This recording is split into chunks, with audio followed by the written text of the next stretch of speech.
राम राम बहन भाइयों माताओं, ज्ञान कहानी 99 में आप सबका स्वागत है। आज मैं आपको गीता जी का 13वां अध्याय सुनाऊंगी।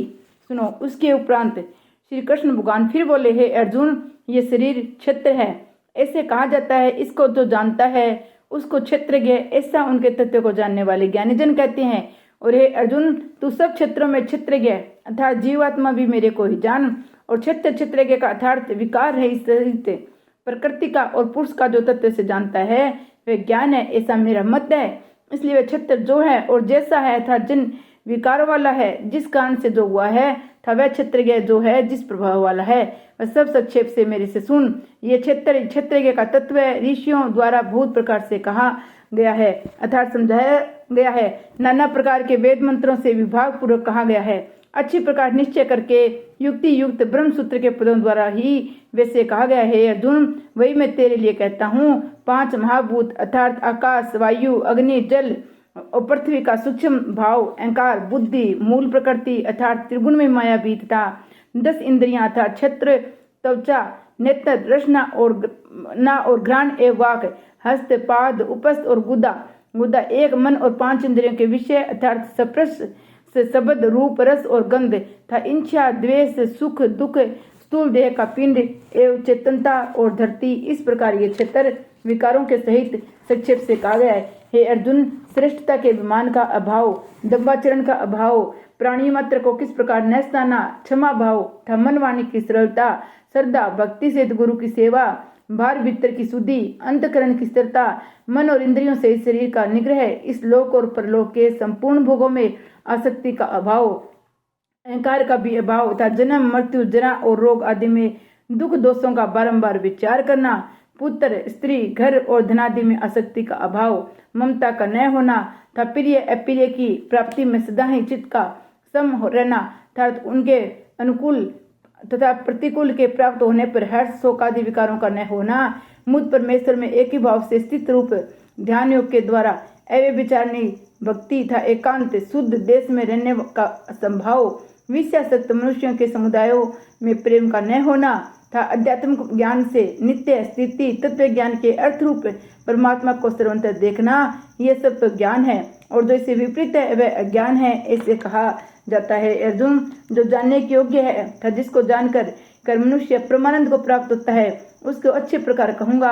वह आदि रहित पर ब्रह्मा एकत्रीय होने से न सत कहा जाता है और न असत ही कहा जाता है, परंतु वह सब ओर से हाथ पैर वाला एवं सब ओर से नेत्र, सिर और मुख वाला तथा सब ओर से छोत्र वाला है, क्योंकि वह संसार में सबको व्याप्त करके स्थित है और संपूर्ण इंद्रियों के विषयों को जानने वाला है, परंतु वास्तव में सब इंद्रियों से रहित तथा आसक्ति रहित, गुणों से अतीत हुआ भी अपनी योग माया से सबको धारण पोषण करने वाला, योगों को भोगने वाला है। तथा वह परमात्मा चराचर सब भूतों के बाहर भीतर परिपूर्ण है और चर अचर रूप भी वही है, वही सूक्ष्म होने से अव्यय है अर्थात तथा अति समीप से और दूर से विस्तृत वही है, और वह विभाग रहित एक ही भाव रूप से आकाश के सदस्य परिपूर्ण हुआ भी चराचर संपूर्ण भूतों में प्रत्येक के सदस्य स्थित प्रतीत होता है। तथा वह जानने योग्य परमात्मा विष्णु रूप से भूतों को धारण पोषण करने वाला, स्वरूप रुद्र से हार करने वाला, ब्रह्म रूप से सबका उत्पन्न करने वाला है।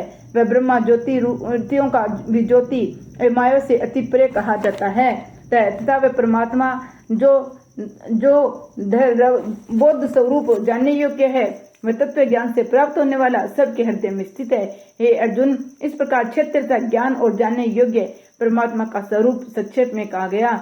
इसको तत्व से जानकर मेरा भक्त मेरे स्वरूप को प्राप्त होता है।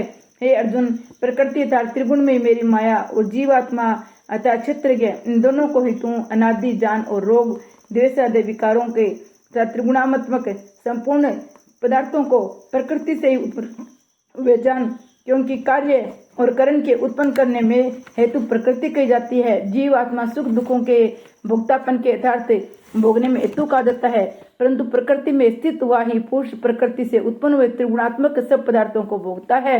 इन गुणों को संगी इस जीवात्मा के अच्छी बुरी योनियों में जन्म लेने के कारण है। वास्तव में तो मैं पुरुष इस देह में स्थित हुआ भी पर अर्थात त्रिगुण में माया से सर्वथा अतीत है, केवल साक्षी होने पर उपद्रष्टा अर्थात सम्मति देने वाला होने से, अनुमंता और सबको धारण करने वाला होने से भरता जीव रूप से भोक्ता तथा ब्रह्मादिकों को स्वामी होने से महेश्वर, शुद्ध सच्चिदानंद घन होने से परमात्मा, ऐसा कहा गया है। इस प्रकार पुरुष को गुणों के सहित प्रकृति को जो मनुष्य तत्व से जानता है वह सब प्रकार से बढ़ता हुआ फिर नहीं जन्मता है, अर्थात पुनः जन्म को नहीं प्राप्त होता है। हे अर्जुन, उस परम पुरुष परमात्मा को कितने ही मनुष्य तो शुद्ध सूक्ष्म बुद्धि से ध्यान के द्वारा हृदय में देखते हैं तथा अन्य कितने ही ज्ञान योग के द्वारा देखते हैं और अपर कितने ही निष्काम कर्म योग के द्वारा देखते हैं, परंतु इनसे दूसरे अर्थात जो मंद बुद्धि वाले पुरुष हैं वे स्वयं इस प्रकार न जानते हुए दूसरों से यथार्थ तत्व के जानने वाले पुरुषों के सुनकर भी उपासना करते हैं, अर्थात उन पुरुषों के कहने पर ने के अनुसार ही श्रद्धा सहित तत्पर हुए साधन करने के और सुनने के प्रायण हुए पुरुष भी मृत्यु रूप संसार रूप को निसंदेह तर जाते हैं। हे अर्जुन, यावन मात्र में जो कुछ विस्तावर जंगम वस्तु उत्पन्न होती है उस संपूर्ण को तू क्षेत्र और क्षेत्र के किसी योग से ही उत्पन्न हुई जान, अर्थात प्रकृति और पुरुष के परस्पर के संबंध से ही संपूर्ण जगत की स्थिति है। वास्तव में तो संपूर्ण जगत नाशवान और क्षण भंगुर होने से अनित्य है। इस प्रकार जानकर जो पुरुष नष्ट होते हुए सब चराचर भूतों तो में नाश रहित परमेश्वर को समभाव से स्थित देखता है वही देखता है, क्योंकि वह पुरुष सब में समभाव से स्थित हुए परमेश्वर को समान देखता है, ते वे अपने द्वारा आपको नष्ट नहीं करता है, अर्थात शरीर का नाश होने से अपने आत्मा का नाश नहीं मानता है, इससे परम गति को प्राप्त होता है। और जो पुरुष संपूर्ण कर्मों को सब प्रकार से प्रकृति से किए हुए देखता है, अर्थात इस बात को तत्व से समझ लेता है कि प्रकृति से उत्पन्न हुए संपूर्ण गुणों उन्हीं गुणों से में बढ़ते हैं, आत्मा को एकता देखता वही देखता है। वह पुरुष जिस काल में भूतों के न्यारे न्यारे भाव को एक परमात्मा के संकल्प के आधार से देखता है तथा उस परमात्मा के संकल्प से ही संपूर्ण भूतों का विस्तार देखता है, उस काल के सच्चिदानंद ब्रह्मा को प्राप्त होता है। हे अर्जुन, अनादि होने से ही गुणातीत होने से वह अविनाशी परमात्मा शरीर में स्थित हुआ ही वास्तव में न तो करता है न लिपायमान होता है। जिस प्रकार सर्वंतर व्यापक हुआ भी आकाश सूक्ष्म होने के कारण लिपायमान नहीं होता है, वैसे सर्वंतर देह में स्थित हुआ भी आत्मा गुणातीत होने के कारण देह के गुणों से लिपायमान नहीं होता है। हे अर्जुन, जिस प्रकार एक ही सूर्य इस संपूर्ण ब्रह्मांड को प्रकाशित करता है उसी प्रकार एक ही आत्मा संपूर्ण क्षेत्र को प्रकाशित करता है, अर्थात नित्य बोध स्वरूप एक आत्मा को इस सत्ता से संपूर्ण जड़ वर्ग प्रकाशित होता है। इस प्रकार क्षेत्र के भेद को तथा विकार से प्रकृति के छूटने के उपाय को जो पुरुष ज्ञान नेत्रों द्वारा तत्व से जानते हैं वे महात्मजन परब्रह्मा परमात्मा को प्राप्त होते हैं। मध्य भागवत गीता अध्याय समाप्त। इस 13वें अध्याय का महात्म्य महादेव जी कहते हैं, पार्वती अब 13वें अध्याय की अगध महिमा को वर्णन सुनो, उसके सुनने से तुम बहुत प्रसन्न होगी। दक्षिण दिशा में तुंगभद्रा नाम की एक बहुत बड़ी नदी है, उसके किनारे हरिहरपुर नामक रमणीय नगर बसा हुआ है। वह हरिहर नाम से साक्षात भगवान शिव जी विराजमान है, जिनके दर्शन मात्र से धर्म कल्याण की प्राप्ति होती है। हरिहरपुर में हरि दीक्षित नामक एक क्षत्रिय ब्राह्मण रहते थे, जो तपस्या और स्वाध्याय के लंघन और वेदों के पारणगामी विद्वान थे। उनके एक स्त्री थी जिसे लोग दुराचार कहकर पुकारते थे। इस नाम से उनके अनुसार ही उसके कर्म भी थे। वह सदा पति को कुवाच्य कहती थी। उसने कभी भी उनके साथ सहन नहीं किया। पति से संबंध रखने वाली जितने लोग घर पर आते उन सबको डांट लगा बताती। सिवाय कामोन्मत्त होकर निरंतर व्यभिचारियों के साथ रमण किया करती थी। एक दिन नगर को इधर उधर आते जाते पूर्ववासियों से भरा देख उसने निर्जन एक दुर्गम वन में अपने लिए संकेत स्थान बना लिया। एक समय रात में किसी कामी को न पाकर वह घर के किवाड़ खोलकर नगर से बाहर संकेत स्थान पर चली गई। उसी समय उनका चित्त काम से मोहित हो रहा था। वह एक एक कुंज में प्रत्येक वृक्ष के नीचे जा जाकर किसी प्रियतम की खोज करने लगी, किंतु उन सभी स्थानों पर उसका परिश्रम व्यर्थ गया। उसे प्रियतम का दर्शन नहीं हुआ। तब वह उस वन में नाना प्रकार की बातें कहकर विलाप करने लगी। चारों दिशाओं में घूम घूम कर वियोग जनित विलाप करती हुई उस स्त्री की आवाज सुनकर कोई सोया हुआ बाघ जाग उठा और उछलकर उस स्थान पर पहुंचा जहां वो रो रही थी। उधर वह भी उसे आते देख किसी प्रेमी की आशंका से उसके सामने खड़ी होने के लिए ओट से बाहर निकल आई। उसमें व्यांगर ने आकर उसे नरख रूपी बाणों से प्रहार से पृथ्वी पर गिरा दिया। इस अवस्था में वह कठोर वाणी से चिल्लाती हुई पूछ बैठी, अरे बाघ, तू किस लिए मुझे मारने को यहाँ आया है? पहले इन सारी बातों को बता दे, फिर मुझे मारना।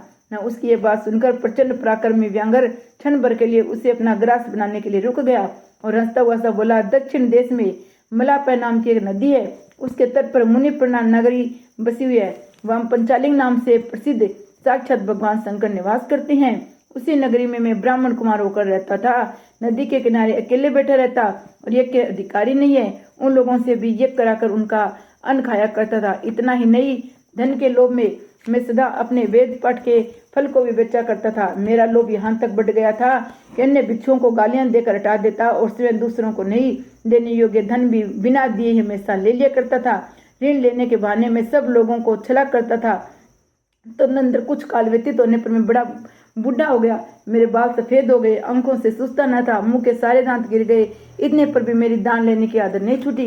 पर्व आने पर प्रति ग्रह के लोभ से मैं हाथ में कुछ लिए तीर्थ के समीप चला जाया करता था। तत्पश्चात जब मेरे सारे अंग स्थिर हो गए तब एक बार मैं कुछ दूर ब्राह्मणों के घर पर मांगने खाने के लिए गया। उसी समय मेरे पेट से कुत्ते ने काट लिया। तब मैं मूर्छित होकर क्षण भर में मैं पृथ्वी पर गिर पड़ा, मेरे प्राण निकल गए। उसके बाद में इसी व्यांग योनि में उत्पन्न हुआ। तब से इस दुर्गम वन में रहता हूँ था। अपने पूरे पापों को याद करके कभी धर्मिष्ठ महात्मा, यति, साधु, पुरुष और सती स्त्रियों को मैं नहीं खाता हूँ। पापी, दुराचारी था उल्टा स्त्रियों को मैं अपना बच्चा बनाता हूँ। अतः उल्टा होने के कारण तुम अवश्य मेरा ग्रास बनेगी। यूं कहकर वह अपने कठोर नखों से उसके शरीर के टुकड़े टुकड़े करके खा गया। इसके बाद यमराज के दूत उस पापिनी की सेवनीपुरी से ले गए। वहां यमराज की आज्ञा से उन्होंने अनेकों बार उसे विष्ठा, मूत्र और रक्त से भरे भयानक कुंडों में गिराया। करोड़ों कल्पों तक उसमें रखने के बाद उसे वहां से लाकर 100 मनवंतरों तक रोरव नरक में रखा। फिर चारों ओर मुँह करके दीन भाव से रोती उस पापिनी को वहां से खींचकर दहनन नामक नरक में गिराया। उसमें उसके केस खुले हुए थे और शरीर भयानक दिखाई देता था। इस घोर नरक यातना भोग चुगने पर वह माँ पापिनी इस लोक में आकर चंडाल योनि में उत्पन्न हुई। चंडाल के घर में भी प्रतिदिन बढ़ती हुई पूर्व जन्म के अभ्यास से पूर्व पापों में प्रवृत्त रही। फिर उसे कोढ़ और राज्यक्षमा का रोग हो गया, नेत्रों में पीड़ा होने लगी। फिर कुछ काल के पश्चात वह पुनः अपने निवास स्थान हरिहरपुर को गई, जहाँ भगवान शिव के अंतपुर का स्वामिनी जम्बिका देवी विराजमान है। उसे वासुदेव नामक के पवित्र ब्राह्मण का दर्शन किया, जो निरंतर गीता के 13वें अध्याय का पाठ करता रहता है। उसके मुख से गीता का पाठ सुनते ही वह चंडाल शरीर मुक्त हो गया और दिव्य देह धारण करके स्वर्गलोक को चली गई। विष्णु भगवान की जय। जय शंकर भगवान की जय।